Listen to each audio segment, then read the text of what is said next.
Hello, my name's Timothy Quigley, Valve Reliability Specialist at Novaspect, and welcome to Tools in Your Toolbox. The DVC6200 is a modular device where individual components are repaired by replacement. Today we're going to show you how to replace a relay. To access the relay, remove the front cover to the DVC6200. The relay is located in the center, held on by 4 screws.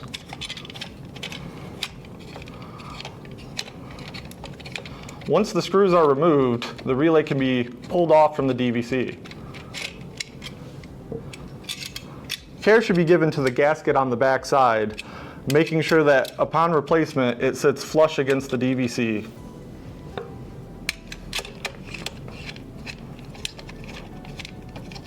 Once the screws are tightened down, the relay is replaced, and that's all there is to it.